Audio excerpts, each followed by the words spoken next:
la parte de presupuesto va a ser con clasificador o sin clasificador presupuestario? Vamos a tratar de trabajar a nivel de inciso, eso es lo que habíamos acordado con los profesores, para que ustedes no necesiten trabajar con el clasificador.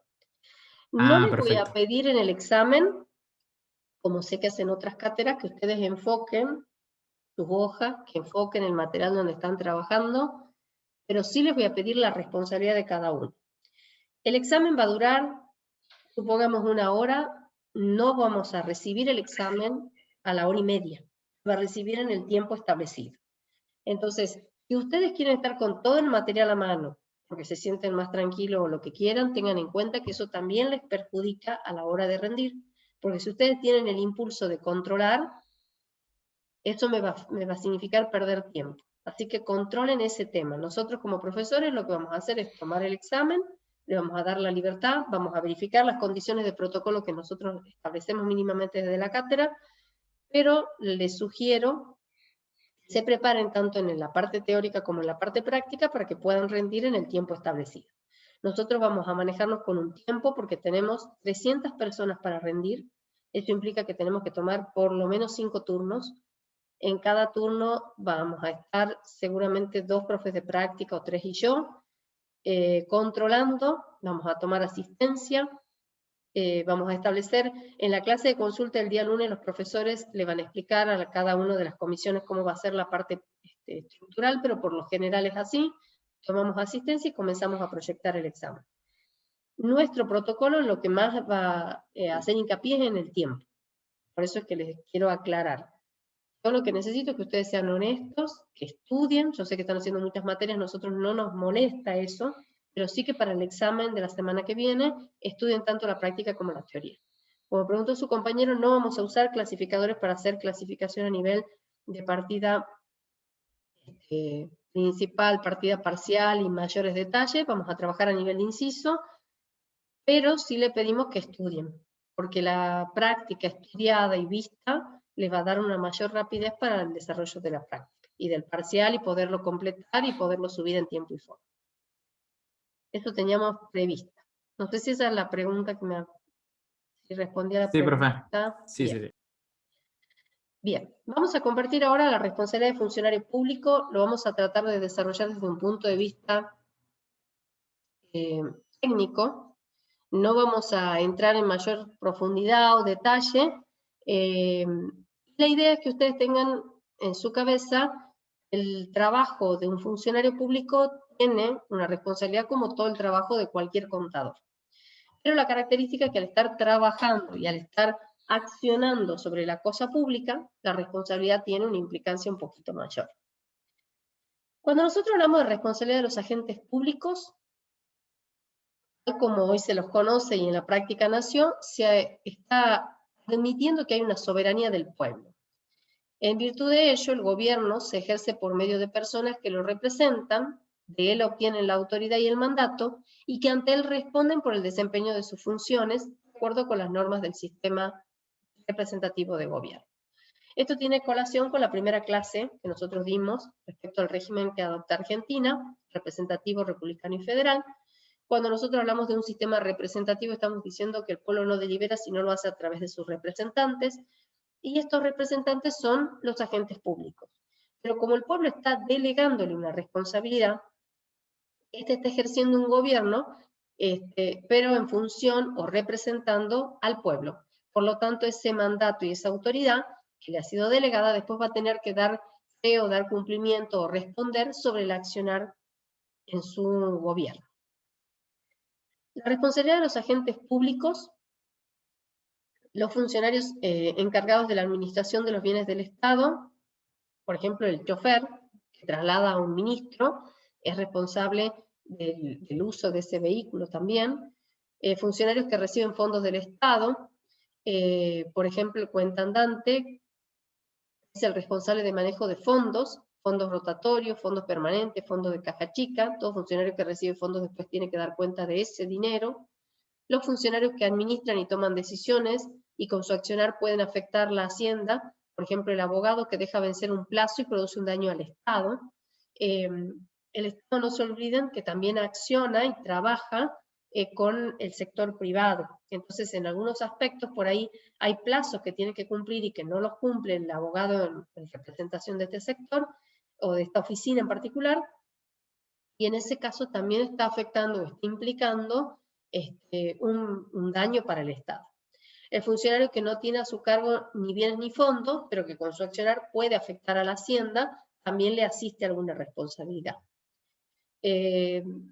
Todos los funcionarios accionan, trabajan en representación del pueblo, y todas sus acciones tienen alguna implicancia. Todas las acciones de nosotros tienen implicancia. A eso hace referencia. La característica diferencial es que cuando es un funcionario público responde por esa acción porque el pueblo le ha delegado una responsabilidad y él tiene que cumplir su mandato. Con respecto a la responsabilidad política, el principio de responsabilidad política hace referencia. El principio de responsabilidad política hace referencia a la soberanía popular.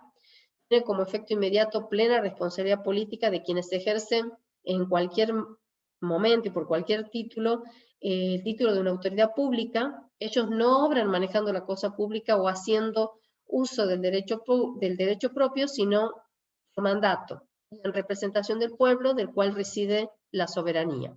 Nuevamente, hay un principio político delegado, que es una soberanía del pueblo, y el pueblo la delega en esos representantes que elige. La responsabilidad de los funcionarios públicos es una de las características fundamentales de los gobiernos representativos y es la esencia de la forma de gobierno, en la que todos los funcionarios públicos se desempeñan según normas obligatorias que rijan su conducta y que responden a las consecuencias de sus actos u omisiones. Puede ejercer la función en nombre del pueblo, pero exclusivamente hay una soberanía, una fuente soberana, que ese es el pueblo. Es decir, el pueblo sabemos que no delibera sino a través de sus representantes, y al dar esa soberanía, al mantener esa soberanía y otorgarle esa responsabilidad al representante, eso va a caracterizar este gobierno representativo con el cual nosotros trabajamos, el cual es la modalidad adoptada por Argentina, pero tiene que hacerlo bajo ciertas normas, bajo cierta conducta de funcionario público, y ustedes la han estudiado también en la contabilidad privada, cuando decimos que todo hombre tiene que actuar con la diligencia de un buen hombre de negocios, haciendo las cosas como si fueran sus propios bienes y respondiendo por esos actos. De la misma manera, el funcionario público tiene que hacerlo en este aspecto, teniendo en cuenta además que está manejando bienes que son del Estado. La responsabilidad política también da origen a un juicio político como institución que se encuentra contenido en la Constitución Nacional. Ahí están los artículos. Ustedes deben haber visto o deben haber escuchado algunos juicios políticos que se han hecho últimamente a algunos funcionarios públicos de gestiones anteriores. También hay de gestiones actuales. Estos juicios políticos se los prevé como institución para dar una cierta seguridad al pueblo, de que puede a través de ellos juzgar a los funcionarios en caso de que no cumplan con la responsabilidad que le ha sido asignada. La expresión mal desempeño del cargo hace referencia a la falta de idoneidad profesional, técnica, moral, a la ineptitud, a la insolvencia moral, lo cual determina un daño en la función, en la gestión de los intereses generales de la nación. El mal desempeño, como dijimos, cuando nosotros hablamos de actuar como un buen hombre de negocios, tanto en lo privado como en lo público, es respetar y accionar sobre los bienes como si fueran propios, con un compromiso y con una solvencia moral que lo demuestre. La idea es que no se puede deducir no tener la idoneidad, porque se supone que nosotros hemos asumido, en el caso de los funcionarios, se supone que asumieron un cargo porque se consideran que están en las condiciones dadas como para que ellos asuman esa función.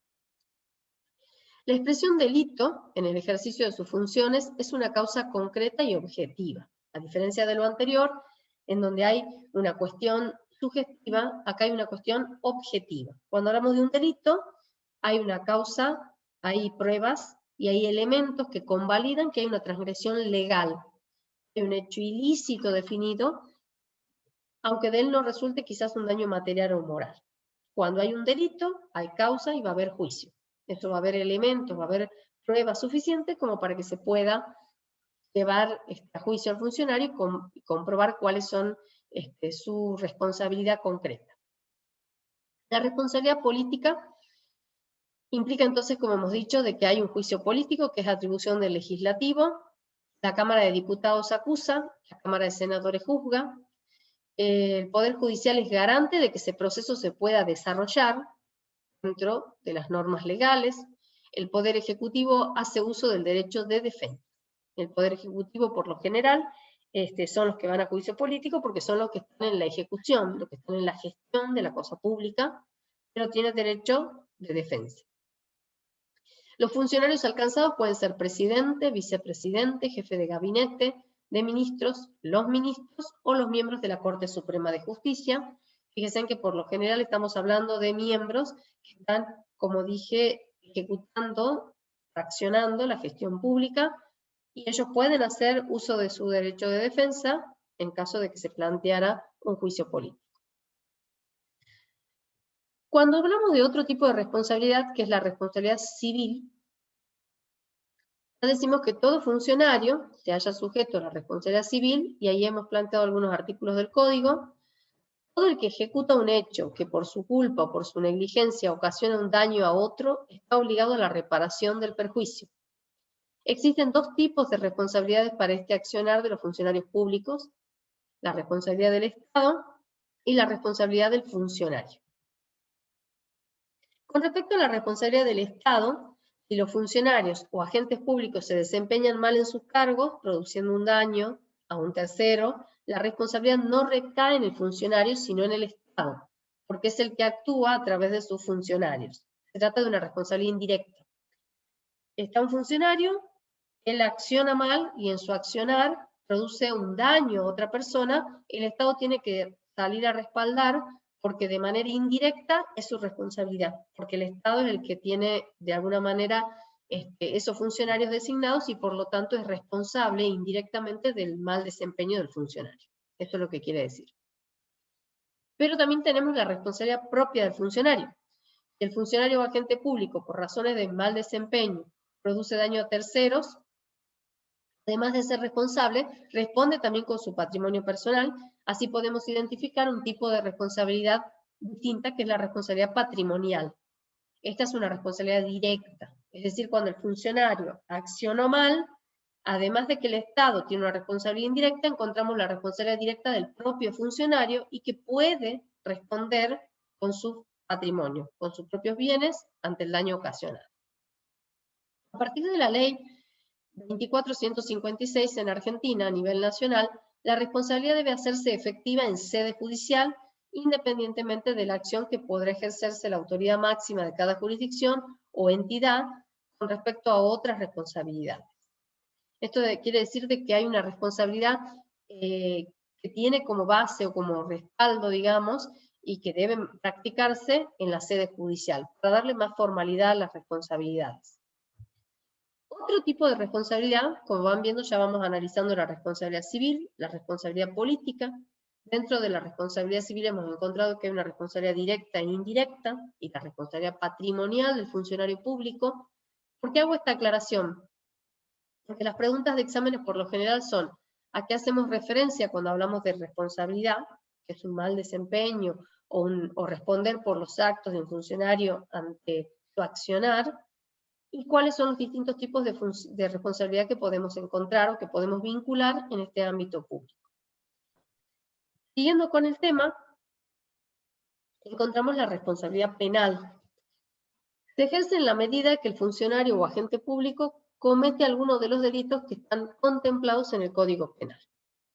Son juzgados por el Poder Judicial y se sancionan con penas de prisión que buscan castigar la conducta del funcionario declarado culpable.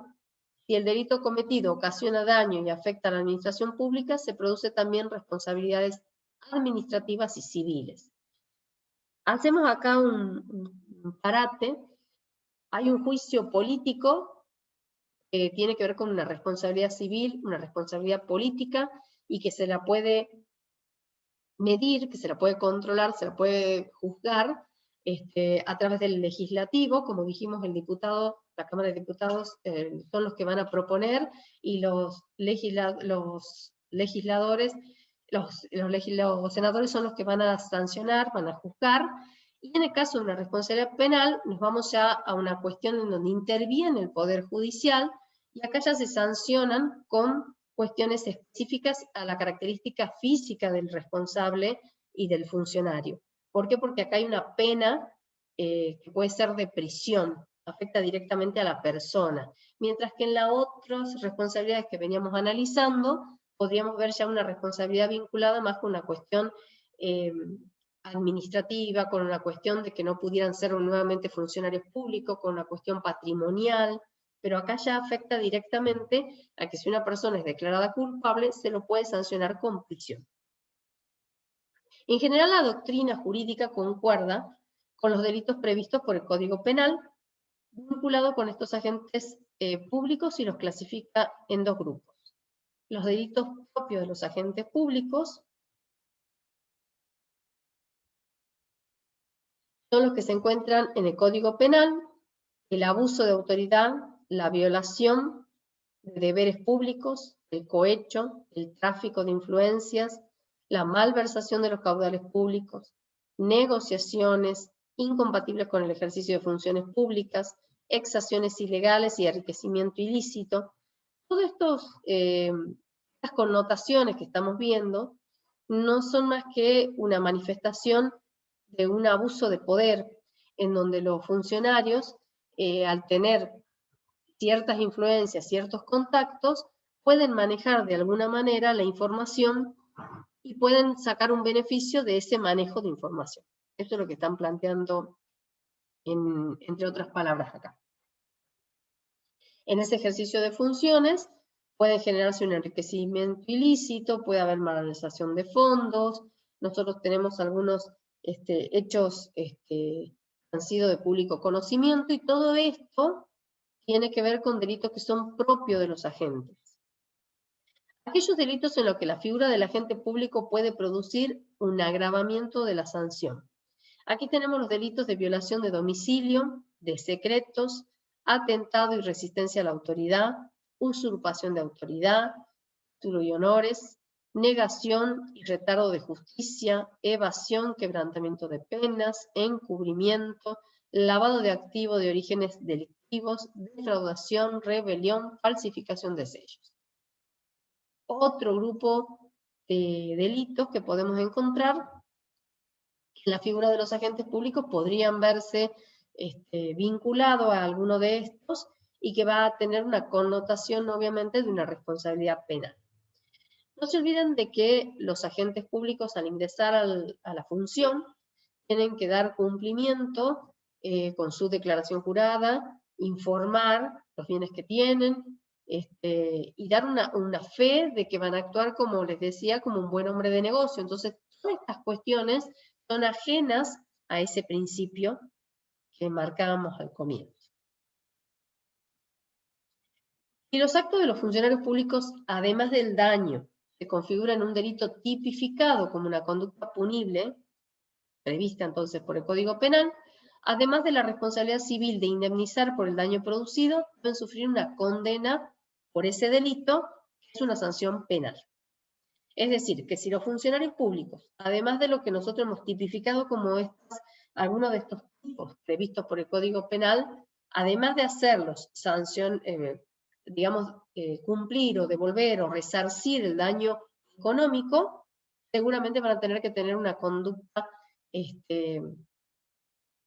por el delito, una condena por esa conducta que no ha sido lo que correspondía a un funcionario público. Y va a implicar entonces una sanción penal. A su vez alcanza, como dijimos, a la persona. Sobre todo tiene que ver con privarlos de la libertad. La condena va acompañada de la sanción accesoria de responsabilidad penal. Cuando tienen la responsabilidad penal, se lo va a condenar, se puede privar de la libertad, y por lo general la asociación que se hace es que no pueden desempeñar en un plazo corto o cercano de tiempo una función pública. Sería también una connotación asociada a esto. La condena penal va acompañada de la asesoría que se llama la inhabilitación de la función pública. Ustedes deben haber escuchado algunas veces que hay personas que quedan inhabilitadas para desempeñar la función pública. Una persona que está con una responsabilidad penal en curso no puede, no está en condiciones, está inhabilitado para desempeñar este tipo de función. Profe, Sí. ya que después ya podría seguir con las funciones. Hay distintos tipos de responsabilidades y hay distintos plazos. A veces la inhabilitación es de por vida, a veces hay una inhabilitación que es por cierta cantidad de años, pero acá lo importante que nosotros tenemos que marcar es que, ahí más adelante creo que estamos hablando de los plazos, que lo importante acá es que un funcionario público debería ser una persona respetable. Esto es lo que quiero que se lleven de esta reunión.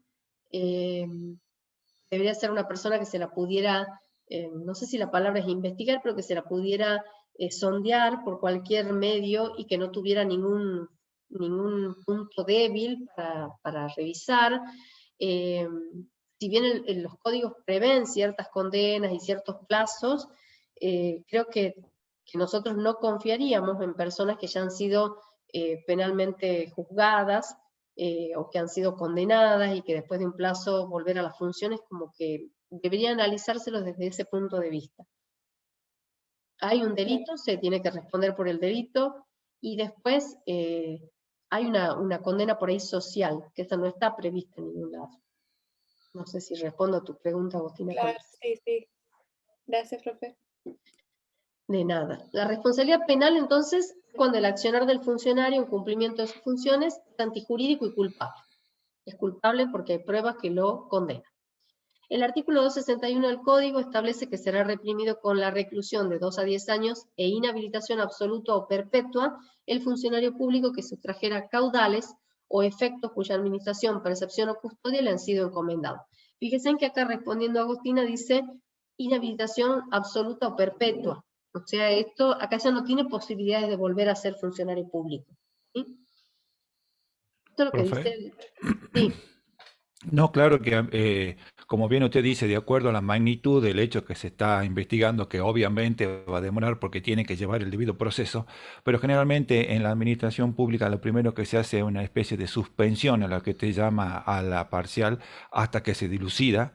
Después, si surge o no una responsabilidad, habrá una inhabilitación del funcionario por determinado tiempo. Y cuando ya es perpetua se llama exoneración, donde el funcionario, esa persona no puede trabajar en no puede trabajar en el Estado en ninguna de las jurisdicciones, ni provincial, ni nacional, ni municipal. Eso se llama exoneración. Nada más, profe. No, muy bueno el aporte. Ahí creo que ha quedado más clarito. Depende, hay un debido proceso que tiene que atravesar el funcionario, y como dijo el profe, en estas etapas se va investigando, pero si ya hay elementos que convalidan de que la pena es real, que existe culpabilidad, y el funcionario queda, como dijo el profesor, exonerado, ya no puede desempeñarse como funcionario público. Y lo Sí, marcó profe, también desde los falta ámbitos. aclarar Sí. perdón, profe, me faltaba aclarar que eso no implica que corra por separado el juicio por responsabilidad penal, ¿no es cierto? Yo estoy hablando de la parte administrativa nomás. Existe por otro camino la parte penal también.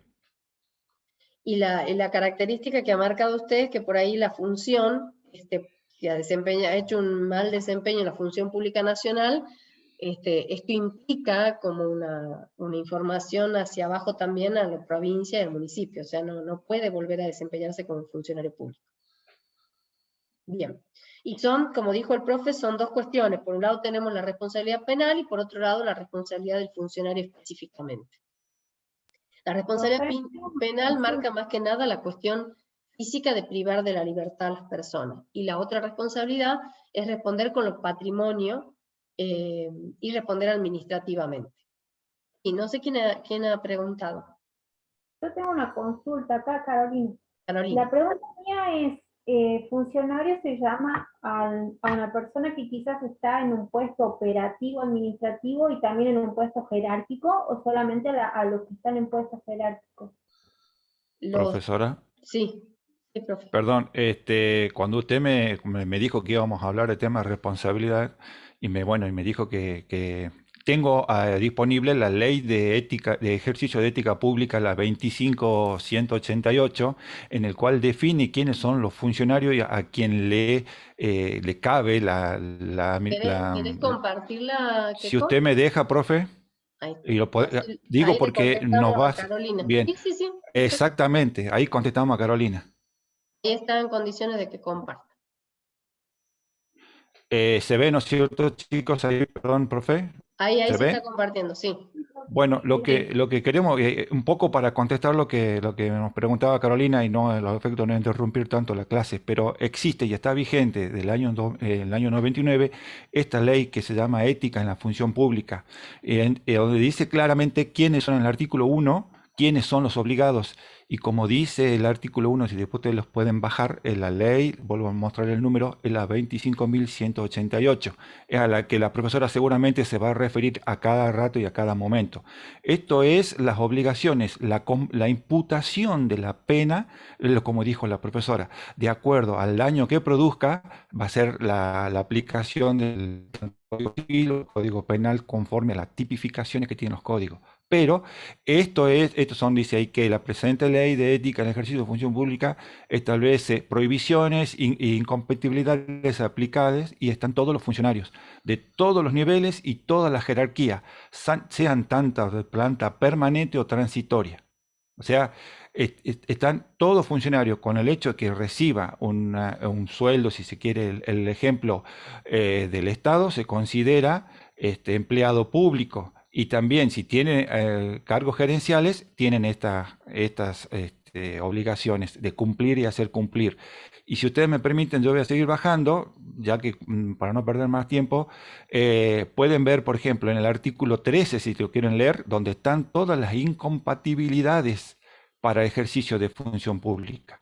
Por eso es que ningún funcionario puede trabajar, por ejemplo, en la área de compras si es dueño de una empresa proveedora, por ejemplo. Entonces esa empresa no va a poder participar en procesos de compra de ese organismo donde el funcionario es jefe. O sea, todo eso está previsto.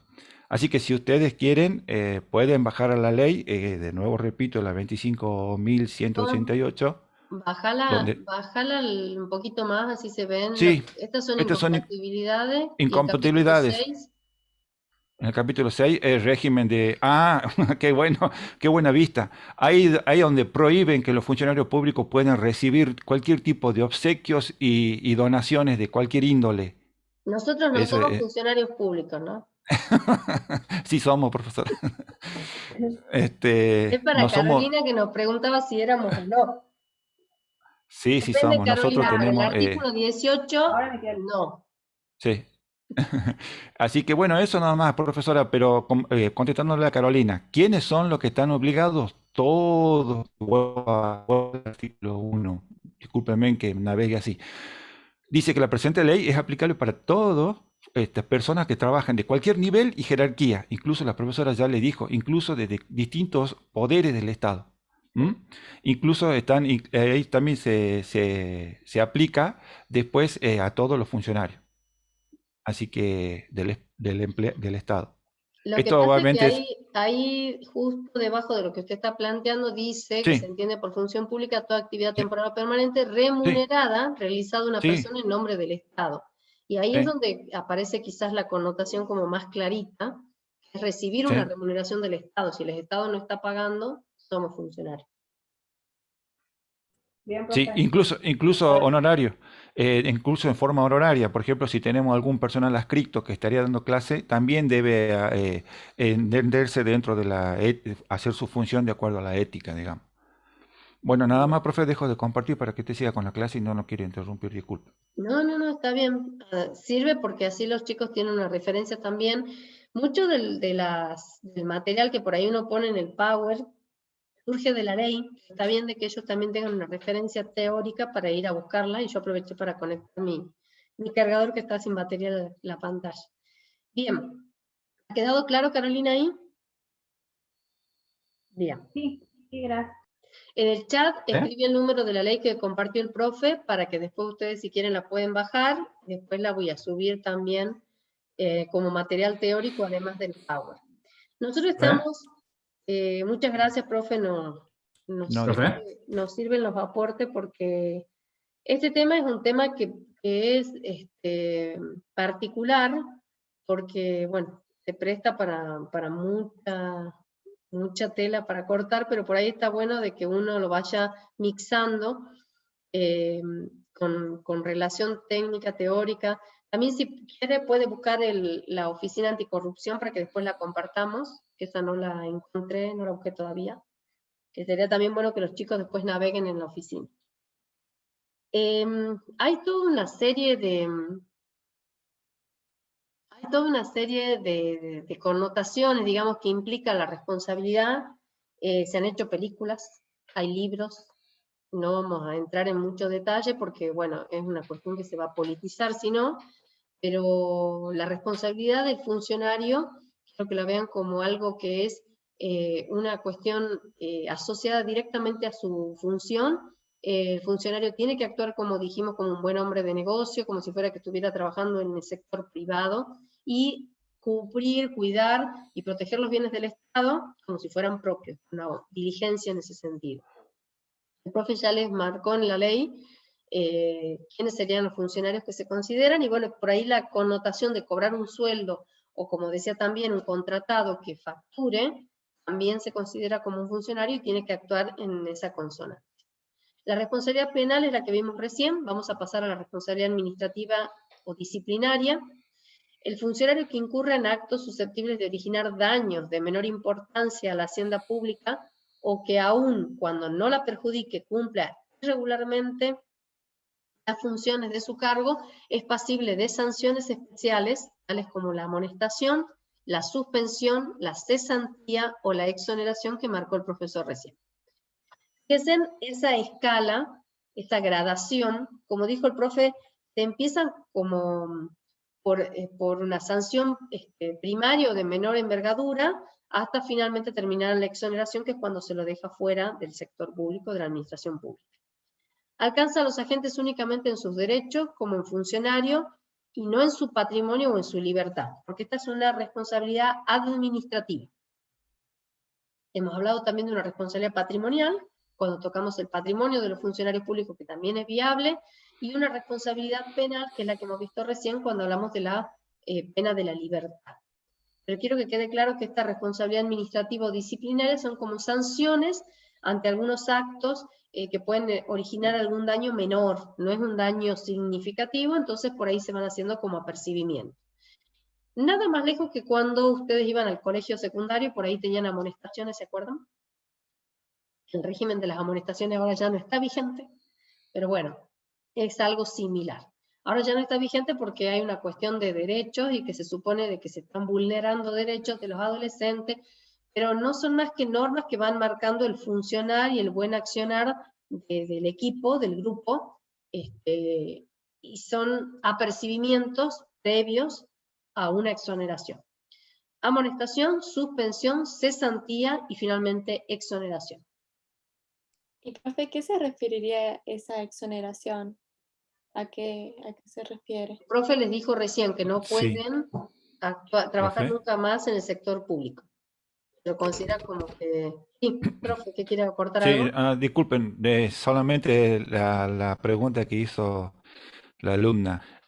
Obviamente está escrito de manera de menor a mayor implicancia, digamos, amonestaciones cuando hay una falta menor. Obviamente todo inicia con el sumario administrativo, porque tiene que hacerse la investigación y tiene que ser todo con debido proceso. Porque no se olviden también que el imputado o al que le van a hacer la sanción tiene que tener el derecho a la defensa. Pero lo que se refiere a amonestaciones simplemente es un llamado de atención. Después las suspensiones, por un determinado tiempo el empleado deja de trabajar y no cobra sueldo. La cesantía significa que el empleado no pertenece más al organismo, pero de acuerdo a su experiencia podría ser tomado en otra área, digamos. Y la exoneración es directamente no puede ser funcionario público. Por ejemplo, nosotros en la universidad no tenemos sumarios administrativos, tenemos sumarios académicos, que significa, tiene otro proceso. Pero, por ejemplo, si nosotros cometemos, por ejemplo, yo trabajo soy empleado administrativo también en la universidad. Si por X motivo yo tengo una cesantía en mi cargo administrativo, no implicaría, suponiendo, y ojalá que eso no ocurra, pero suponiendo que tendría un problema y una cesantía como empleado administrativo, podría, de acuerdo a los títulos obtenidos y al grado académico, podría o no ser empleado en la parte docente. Pero generalmente para ser docente hay que cumplir con todo, es mucho más rígido con respecto a las normas éticas que hay que cumplir. Así que en ese sentido a eso se refiere. Y exoneración es directamente que esa persona no puede trabajar en ningún sector del sector público. A eso se refiere Claro, exoneración. acá también hay inhabilitación perpetua. Claro, claro. Comente, Eh, profe, lo de los docentes que estaba comentando usted. No hay un ¿En qué juicio, sentido? no hay un juicio como lo tenemos catalogado, sino que hay un juicio académico. Claro, se hace un juicio académico, un sumario académico, en el cual lo que van a hacer la evaluación previa son los organismos que tienen que ver en virtud de la autonomía académica y autarquía financiera de las universidades. Se tiene que formar un tribunal académico que va a juzgar el accionar del profesor, digamos, ¿sí? Esas son en cuanto a las responsabilidades académicas. Eso no implica que nosotros como docentes tengamos también una falta administrativa. Ese otro tipo de acuerdo a la función que estamos desarrollando o la falta en que incurramos, nos va a ser pasible la parte administrativa, de acuerdo a lo que estamos viendo acá, sumario administrativo, y a los docentes, en cuanto a docentes, cuando nos estamos refiriendo al proceso de enseñanza y aprendizaje que decimos esto. Esa es la diferencia, profe. Que la diferencia que, bueno, se tiene, en la universidad conforma un tribunal académico en el cual juzga los accionares. Por ejemplo, si algunos comentarios de nosotros ha estado fuera de estilo o hemos faltado respecto a algún alumno. Así que por eso siempre nos cuidamos en todo. Y aparte así corresponde, por respeto a todos. Sí, Gracias, profe. es una cuestión de educación. No, gracias a usted, profe. Em, lo que le faltaba decir por ahí, el consejo es el que dirime en estos casos. Me faltaba esa partecita. El consejo es el que vendría a ser el malo de la película, el juez, sin ser juez, pero son los que analizan por ahí este tipo de casos. No hay muchos, ¿no? En nuestra facultad sobre todo no hay. No puedo hablar por otras facultades, pero por lo general creo que el que abraza la actividad docente lo hace desde otro lugar, pero también es pasible que se realice un juicio académico. Para Carolina, que nos preguntaba si éramos funcionarios, en ese sentido ahí también lo ven, que si el docente, no vamos a irnos a los extremos, porque en todos lados hay, y ustedes deben saber también en otras facultades, no vamos a entrar en detalle, pero si actúa el docente con alguna actitud fuera de decoro o de lo que corresponde como un docente, sí se puede, se instrumentan los medios y existen herramientas, existe un mecanismo, existe un proceso y se instrumenta como si fuese un juicio. Hay una amonestación, hay una suspensión al docente, establece una cesantía, se va avanzando en el proceso, buscando las pruebas, se lo juzga y ahí se toma una decisión. Es lo que ha dicho en resumen el profe Méndez, y eso lo trabajan en el consejo de cada facultad. Bien. Responsabilidad administrativa o disciplinaria. La responsabilidad disciplinaria brevemente referida es aplicable a los actos del agente público. Se debe tener presentes, entre otros, que puede ocasionar daños de menor cuantía a la hacienda pública, que puede significar un incumplimiento en las funciones de su cargo, puede producir daños de orden administrativo, son pasibles de sanciones especiales, como ya hemos dicho, amonestaciones, suspensiones, cesantía y exoneración. Alcanza solo al agente público y no afecta, como dijimos también, al patrimonio y la libertad, porque esos van por la responsabilidad patrimonial y por la responsabilidad penal. Responsabilidad profesional. contable, técnica, etc. Aquí tenemos que tener mucha precaución porque nosotros como contadores tenemos una responsabilidad. Ustedes en breve también van a ser profesionales, van a ser colegas como nosotros, y tenemos una responsabilidad profesional. Es importante que la incorporemos desde ya. Es aquella que atañe al cumplimiento de los deberes técnicos. Son los consejos profesionales los encargados de velar ese cumplimiento. En este tipo de casos, tales como el cumplimiento de las normas profesionales o la ética profesional, el deber de matriculación, entre otras. Cuando ustedes se reciban, van a tener que matricularse en el Colegio de Contadores de Ciencias Económicas de Tucumán, que mañana tenemos elecciones, no sé si sabían. El colegio nos nuclea a los profesionales en ciencias económicas, y se supone que todos nosotros cuando nos recibimos tenemos la obligatoriedad de matricularnos. ¿Qué significa eso? Nos dan un numerito que es nuestra matrícula, que nos identifica a cada uno de nosotros como profesionales en ciencias económicas. Si trabajamos activamente en la profesión, tenemos una matrícula activa. Si nosotros nos desempeñamos en funciones administrativas, por ejemplo en el sector público, o de docencia y no necesitamos una matrícula activa, tenemos una matrícula pasiva. Pero esa matrícula es como nuestro código que nos identifica a los profesionales, en el caso de nosotros en ciencias económicas. De la misma manera tienen en las otras profesiones, en medicina, en odontología. Y ese colegio es el que va a establecer ciertas normas éticas profesionales. Como por ejemplo, nosotros no podemos, voy a dar un ejemplo cortito y básico para que se entienda. Existen una serie de honorarios tipificados en el colegio, donde establecen un piso y un máximo. Nosotros como profesionales no podemos salirnos de ese piso por captar clientes, porque estamos siendo desleal y no estamos actuando con una ética profesional. Porque de esa manera los clientes van a venir hacia nosotros y hacemos que nuestros colegas pierdan clientes. Eso significa actuar con ética. Ser consciente de que ya formamos parte de un grupo de profesionales y que tenemos que cumplir y responder y tener ciertas normas y ciertos deberes como profesionales éticos que deberíamos ser. Con respecto a los deberes técnicos, existen resoluciones técnicas que ustedes la deben ver en otras materias, de contabilidad, de auditoría. Cuando ustedes hagan contabilidad y auditoría van a tener que tener referencia de esas normas técnicas y van a tener que actuar diligentemente en consonancia con lo que ustedes han aprendido desde el punto de vista técnico y contable y tomar información de esas resoluciones. El Colegio de Profesionales provee todos los informes y todas las normativas para que nosotros tomemos de referencia y nos manejemos con las normas y las resoluciones técnicas aceptadas en Argentina, y también las normas internacionales si tenemos que firmar balances que van a, por ejemplo, a cotizar en bolsa, y a esto hace referencia a la responsabilidad profesional. La responsabilidad que en cada profesión nos compete por ser un profesional, en nuestro caso en ciencias económicas. ¿Entiende esto? Tenemos deberes y tenemos obligaciones por ser profesionales. Vi el ejemplo de la cuestión, lo vamos a ver después porque no vamos a ver ahora administración de bienes, y ahí he puesto algunos organismos, la CIGEN, la Auditoría General de la Nación, la Oficina Anticorrupción, la Comisión Parlamentaria Revisora de Cuentas del Senado, la Comisión Nacional de Ética Pública de la Cámara de Diputados. Son algunos organismos vinculados con esto, para que ustedes si después quieren sondear o investigar un poquito más, lo puedan hacer. No sé, profe, si usted ha podido encontrar la Oficina Anticorrupción, para que después comparta.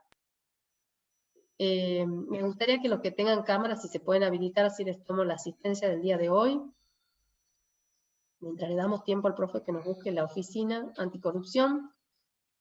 De la misma manera que hacemos nosotros en clase, y que hacemos nosotros en todas las comisiones, me imagino que todos los profesores por ahí le vinculan con página. Hoy tenemos la gran ventaja, dentro de esta virtualidad, que no tiene muchas grandes ventajas, porque ya les dije que a los profes nos gusta dar clase presencial, pero tenemos la ventaja que nosotros podemos compartir con ustedes. ¿Quieren que les tome la fotito? Ahí está. Nosotros podemos compartir con ustedes en situaciones online, páginas que por ahí antes a nosotros se nos presentaba la dificultad cuando estábamos en la presencialidad.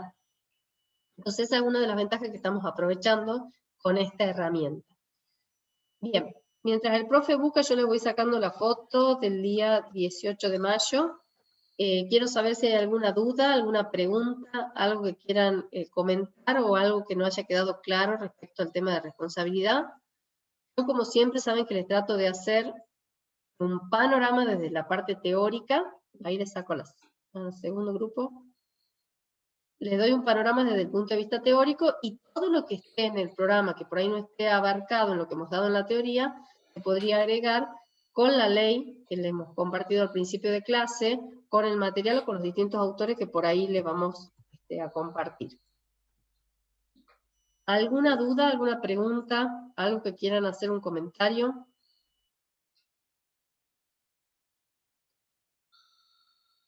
¿Alguien que se anime a hablar algo? ¿Alguien que se anime a preguntar? Profe, cuando quiera usted comparta nomás. Bueno, Profe, en Sí. la ley esa 25.188, cuando hablaron del tema funcionarios públicos, ¿no hay Sí. ningún artículo que haga una enumeración taxativa o enunciativa de quiénes son funcionarios públicos? Al principio el profe le dijo en el artículo en el 1, artículo 1 incluye a todos los que están obligados. exacto, y Ah, ok, además ok. hemos hecho, viste, la connotación de la cuestión económica, y ahí creo que se entiende más. Todos los que reciban un sueldo del Estado Nacional se los puede incluir dentro de esa concepción.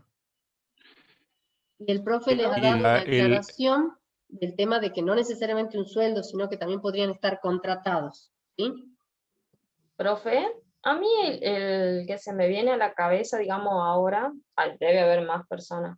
Por ejemplo, el caso de Boudiou, ¿puede ser? Vudú. Amado Vudú, Vudú. ¿no? Amado Vudú, ha sido el vicepresidente. Claro. Espérame un segundito, Gisela. El profe muestra esto y hablamos. Sí, El gracias. profe le está por... Dame 2 minutitos. No te desconectes. Ahí Bueno, está mostrando el profe la Oficina Anticorrupción y ahí está la primera, es la ley que él les ha comentado al principio. Sí, perdón, no sé si se me escucha, creo que sí. sí, sí, Bueno, se escucha. esta es la página de la Oficina Anticorrupción, está mostrado a través del mapa del Estado. No tiene, probablemente tenga otra página con otro tipo de formato, pero esto es a lo efecto que generalmente nosotros entramos para el trabajo del día a día. Bueno, ahí pueden encontrar justamente lo que hablaba la profe. Como pueden ver que hay, por ejemplo, hay decreto del 2016 en el cual habla sobre actualizaciones de registros de objetos de obsequios y viajes, porque algunas veces los funcionarios nacionales cuando viajan al exterior reciben algunos obsequios por cuestiones de protocolo. En ese sentido, no es que no lo puedan, no que se nieguen a recibirlos por cuestiones de protocolo, los pueden recibir, nada más que están obligados a incluirlos dentro de los obsequios Declarar. protocolares que han tenido. Claro, lo Tiene tienen que declararlo declarar cuando vuelve. y lo más probable que sea generalmente siempre es un obsequio a la nación. Por eso generalmente queda como patrimonio cultural de la nación. Por ejemplo, si ahora cuando ha viajado el presidente a Portugal, si es que hubo algún tipo de regalo. Después habla obviamente en el paso 2, todos los pasos para hacer la declaración jurada patrimonial integral. Eso es porque todos los funcionarios cuando comienzan sus funciones tienen que hacer una declaración jurada patrimonial para que de esa manera y cuando se den de baja también por cuestiones de finalización de su mandato, lo tienen que hacer también la declaración jurada de cierre de patrimonio. Y bueno, y están explicadas ahí la legislación de ética pública, todos los temas con respecto a la presentación de declaraciones juradas, y bueno, y ahí está, mira, ahí capaz que con este link podemos entrar a la otra página que nosotros usamos esta generalmente, la de trabajo, la que tiene menos fotos y videos, pero ustedes si quieren pueden entrar ahí. No sé, Bien. profe, si es Es eso a lo que me refería, y está claro, fíjese en el tema de obsequios y viajes como algo muy marcado. Cuando vuelven tienen que declararlo, como decíamos, y el tema de, ven, ahí están los viajes, y por ejemplo, si hay viajes financiados por terceros, también se tiene que declarar. Por ejemplo, supongamos el laboratorio Pfizer decide pagar a algunos representantes de Argentina para que vayan a verificar los procesos, tiene que ser declarado. Y la otra declaración importante es la declaración jurada patrimonial que comentó el profesor, integral. Los funcionarios al ingresar tienen que declarar qué es lo que tienen y después tienen que ingresar y declarar con qué, digamos, se van del periodo en el cual han sido funcionarios públicos. Es importante que se presente la declaración jurada. Ahí dice incluso que están obligados. Sí, claro, esta declaración jurada es a los efectos de la Oficina Anticorrupción, ¿ah? Que trabaja también, o que tienen vinculación seguramente con el AFIP, especialmente en las declaraciones de ingresos. Sí, es la página de AFIP. Sí. Se ingresa con quid y con clave, tienen que hacer, ahí está, fíjense en la página de AFIP, los vincula directamente para que hagan el ingreso de las declaraciones. Sobre todo lo que tiene que estar bien declarado es bienes personales y ganancias, y justificado. Claro, los bienes registrables. Y bueno, obviamente, especialmente en la parte del patrimonio. Exactamente. Bueno, bien, como yo no tengo patrimonio, ¿puedo dejar de compartir, profesora? Ahora sí. Este es su patrimonio, deje de compartir. Bueno, yo voy a dejar